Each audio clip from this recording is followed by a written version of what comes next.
বেড়েছে কর্মসংস্থান, বেড়েছে আয়, 4 গুণ পরিমাণে বেড়েছে বেতন। ভারতের মৎস্য চাষিরা এখন সোনায় সোহাগা। মাছ চাষের ব্যাপারে তারা এখন ভীষণ অপটিমিস্টিক। শুধু নোনা জল নয়, বাড়ির পাশের পুকুর, বিল বা গঙ্গায়ও দেদার মাছ চাষ করে মোটা টাকা আয় করছেন তারা, যা কিনা উৎসাহ বাড়াচ্ছে আগামীর মধ্যে। তা মৎস্য চাষিদের দিন বদলাতে কারা রয়েছেন নেপথ্যে জানেন? দেখুন, শিবফ্রি আইসিআর এর এমন একটা ইনস্টিটিউট যেটা হচ্ছে আমাদের যে এখানে যদি পশ্চিমবঙ্গের কথা বলি তাহলে মিন, ধান, জুট, পান, এই 4টে জিনিস প্রধান। এই 4টে প্রধান জিনিসের প্রথমটা মিন, সেটা এই ইনস্টিটিউট করছে। আর আমাদের যদি প্রোটিন সিকিউরিটি হয় তার কথা বলা হয়, বা আমাদের পরিবেশতন্ত্রকে যদি ঠিক রাখতে হয়, তাহলে দুটো ক্ষেত্রেই কিন্তু এই ইনস্টিটিউটের অবদান খুব বড়। ICAR central inland fisheries research institute বা সিফরি মৎস্য গবেষণায় দেশে সাড়া জাগানো এক সংস্থা, যাদের গবেষণা এবং স্ট্র্যাটেজিতেই আজ আয় বাড়ছে মৎস্য চাষিদের। ভারতবর্ষের প্রত্যন্ত অঞ্চলের মহিলারা ছেলে মেয়ের লেখাপড়ার দায়িত্ব নিজের কাঁধে নিতে পারছেন। ফিশারি ইন্ডাস্ট্রিতে আসছে আগামী। অর্থনৈতিকভাবে আমাদের ছেলে মেয়েদের পড়াশোনার দায়িত্ব আমরা মায়েরা নিতে পেরেছি। I am so glad to see the growth of this institute in the country, especially for the rural poor of the country. We have a huge population and we have to feed them all. And fisheries definitely is one sector which is feeding all the poor as well as the rich, both of them.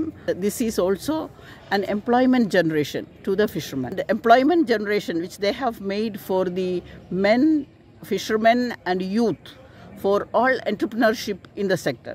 So I think our Honorable Prime Minister Narendra Modi ji is telling about doubling the farmers' income. That will happen in the fisheries sector first. এখানেই শেষ নয়, আগামীতে fish industry ডেভেলপমেন্টে একগুচ্ছ পরিকল্পনার কথা জানা গেল সেখানকার কর্মকর্তাদের কাছ থেকে তাদের ৭৮তম প্রতিষ্ঠা দিবসে।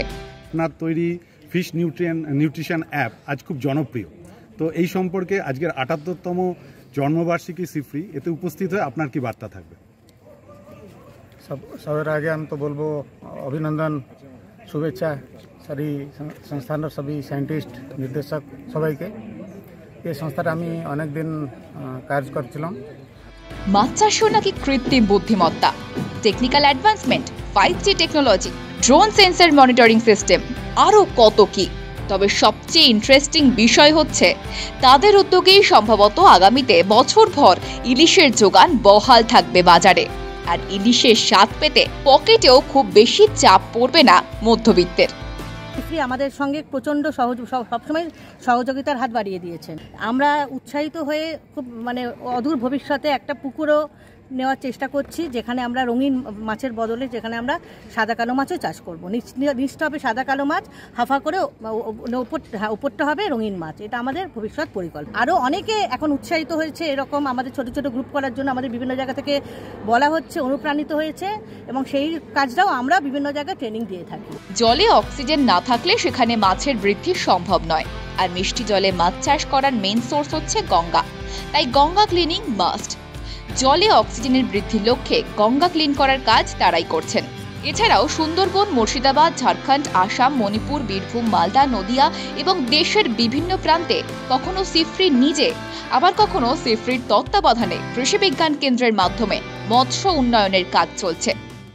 এখন শুধুমাত্র ফিশারির মতো করে চলবে, এগ্রিকালচারের মতো চলবে, এই দিনগুলো আর নেই। এখন কোলাবোরেটিভ ওয়ার্ক করতে হবে, প্রত্যেকের সঙ্গে প্রত্যেকের একটা যোগসূত্র থাকা দরকার। তাই এগ্রিকালচার ইন্ডাস্ট্রির প্রতিটা সেক্টর এখন দেশের এগ্রি ডেভেলপমেন্টের নিরলস প্রচেষ্টায় মগ্ন। আগামী দিনে সিফ্রির গবেষণা এবং আধুনিক প্ল্যানিং যে সত্যিই বদলাতে চলেছে ভারতের মৎস্য চাষিদের অর্থনৈতিক চালচিত্র, তা বলাই যায়। নদিয়া থেকে সুব্রত সরকারের রিপোর্ট, বিজনেস প্রাইম নিউজ।